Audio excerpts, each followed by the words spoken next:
Welcome to my channel. In this video, we will discuss addition and subtraction of fractions. Okay, so sa addition or subtraction of fractions, meron lang tayong dalawang kinoconsider, yung denominators. Meron kasing two types of fraction according to their denominator. Merong similar and dissimilar. Halimbawa, 1/3, 2/3, and 4/3. Itong mga fractions na to, kung mapapansin natin, pare-pareha sila ng denominator na 3. At dahil pare-pareha sila ng denominators, we call them similar fractions. How about these fractions?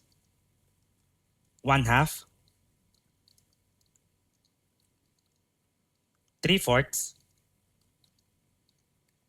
and 5/6. Anong mapapansin nyo sa denominators? Magkakaiba. We call this dissimilar fractions. Ngayon, importante ito sa addition and subtraction kasi mas madali yung similar fractions. Okay? Mas madaling i-add and i-subtract. Sa dissimilar fractions kasi, para mapag-add or subtract natin yan, kailangan natin gamitin yung concept ni least common multiple. Okay, mamaya malalaman nyo. But for now, discuss natin yung addition and subtraction of similar fractions.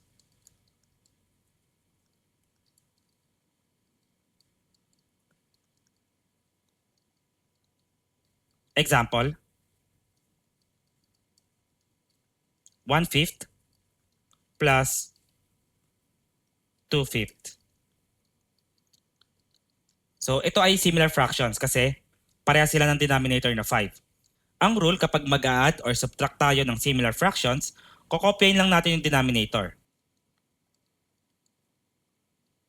And then ipe-perform natin yung operation sa numerators. 1 plus 2. Kung subtraction yan, edi minus. So 1 plus 2. 1 plus 2 is 3. So we have 3/5.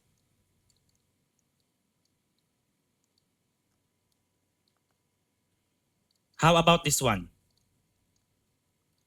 3/7 minus 2/7. So ito ay subtraction ng similar fractions. So kopyahin natin yung same denominator na 7, tapos perform natin yung operation sa numerators. 3 minus 2. 3 minus 2 is 1. So we have 1/7.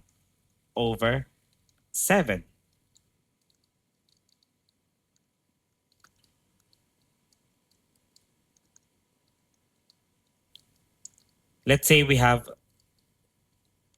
5/7 plus 6/7. Again, addition of similar fractions, kopyahin natin yung denominator na 7. And then 5 plus 6. 5 plus 6 is 11. So we have 11/7.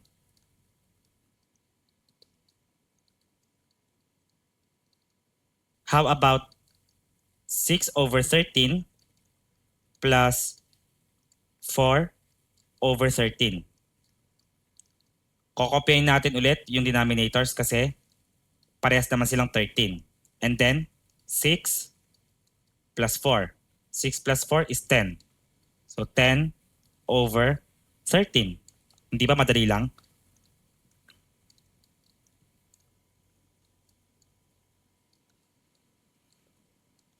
How about this one? Say we have 2/11 minus 6/11. Similar fractions pa rin yan. So, kokopyahin natin yung denominator na 11. And then, 2 minus 6. And then, dito, mapapansin natin na magkakaroon tayo ng negative. Kasi 2 minus 6, mas malaki yung 6 kay 2. So, that's -4. -4/11. Tapos, may mga instances din na nag-add or subtract tayo ng fractions. Tapos yung final answer natin, hindi pa siya simplest form. Tapos yung nakalagay sa instruction, gagawin mo siyang simplest form. Halimbawa, let's say 1/8 plus 3 over 8. Tapos kunyari ang sabi sa instruction, reduce the fraction into lowest term. Similar fractions yan. So kopyahin natin yung denominator na 8. And then 1 plus 3. 1 plus 3 is equal to 4. So we have 4 over 8. And alam na natin paano mag-reduce ng fraction into lowest term. Kailangan natin makuha yung GCF. Hindi ko na i-explain. Ang GCF nito ay 4. Panoorin nyo na lang sa previous video. Diniscuss ko na ang pagkuha ng GCF. So this is equal to 1 over 2 or 1/2. One more. Let's say we have 10 over 9 minus 4 over 9. Again, similar fractions. Kaya ang gagawin natin, kokopyahin natin yung denominator na 9. And then 10 minus 4. And then 10 minus 4 is equal to 6. So 6 over 9. Hindi pa yan simplest form. Ang GCF ng 6 at 9 ay 3. So divide natin both numerator and denominator by 3. Ang final simplest form na answer natin ay 2/3.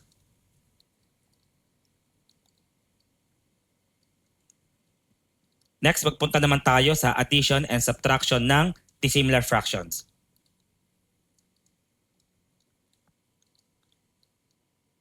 Let's say 1/2 plus 2/3. Dissimilar fractions na yan kasi yung denominators ay magkaiba. So paano ngayon ito isosolve? Hindi nyo pwedeng ipag-plus to ha.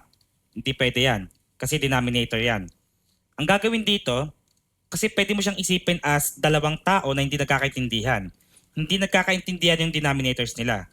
And kailangan nilang mag-come up to an agreement denominator. And that agreement denominator is what we call LCD, the least common denominator. Ngayon, ano ang LCD? LCD is actually the least common multiple when applied to denominators. Okay, ulitin ko.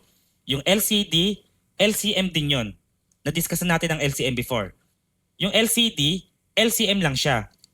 Tinawag lang siyang LCD kasi applied yung LCM sa denominator. Okay? So ang gagawin muna, kukunin yung LCD or LCM ng denominators na 2 and 3. Tandaan nyo pa paano kumuha nito? So sulat natin yung multiples ni 2. 2, 4, 6, 8. Tapos yung 3 naman, multiples of 3, 6, 9, 12. And we can see that ang ating LCD ay 6. So ibig sabihin, mag-a-agree itong dalawang fractions na to sa denominator na 6.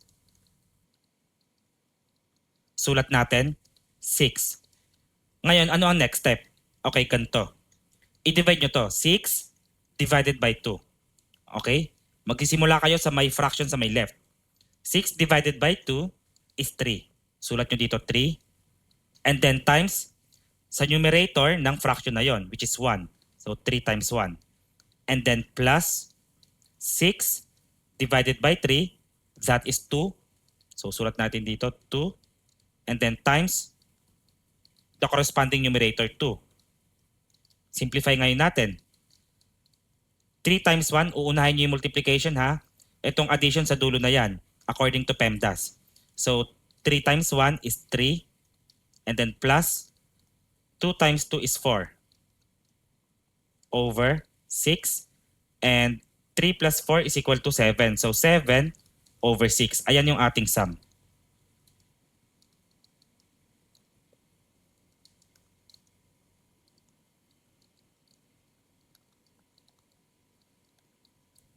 Next, let's say 4 over 3 plus 2 over 5. Again, dissimilar fractions yan. So maghahanap tayo ng agreement denominator. So kunin natin yung LCD. LCM ni 3 and 5. Multiples of 3, 3, 6, 9, 12. 15, 18. While ang multiples naman ng 5, we have 5, 10, 15, 20. Okay na yan. And we can see na ang ating LCD ay 15. So ayan yung agreement denominator. Sulat natin. 15. Ngayon divide tayo. 15 divided by 3, that is 5. So sulat natin 5. And then times sa corresponding numerator na 4. And then plus, kasi plus yung ating operation. Plus 15 divided by 5, that is 3. Times the corresponding numerator, 2. Ngayon, evaluate natin or simplify natin. 5 times 4 is 20. Plus 3 times 2 is 6. Over 15. And then 20 plus 6 right here is 26. So 26 over 15. Ngayon, kung marireduce pa to into simplest form, gawin nyo. Kung hindi na, okay na yan.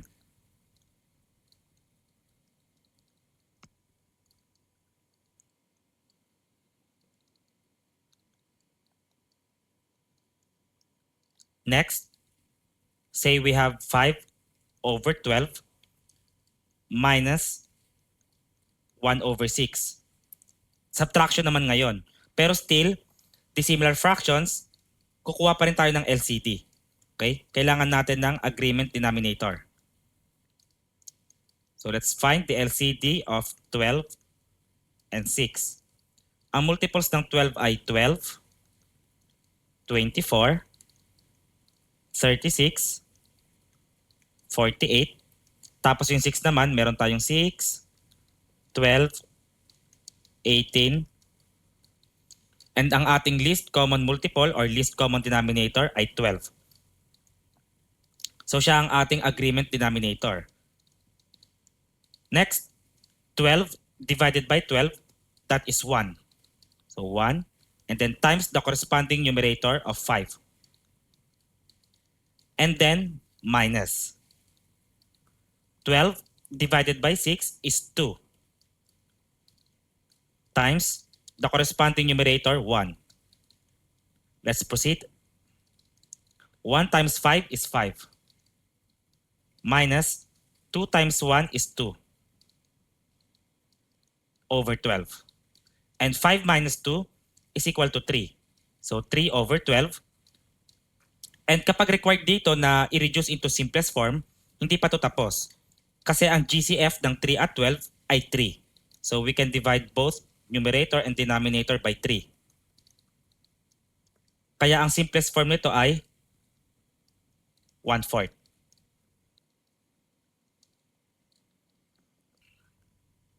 Let us try one more. Let's say we have 3/4 minus 2 over 9. Dissimilar fractions yan, kaya i-apply natin yung LCD. The LCD of 4 and 9, kunin natin.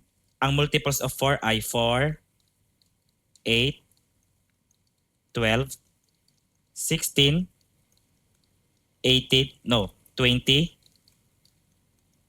24, 30, 36. While ang 9 naman, 9, 18, 27, 36, 45. So okay na yan. Kita natin na ang ating LCD ay 36. So siya ang ating agreement denominator dito. 36. Now, let's perform. 36 divided by 4, that is 9.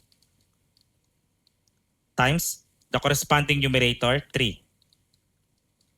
And then minus, kasi subtraction yung operation natin.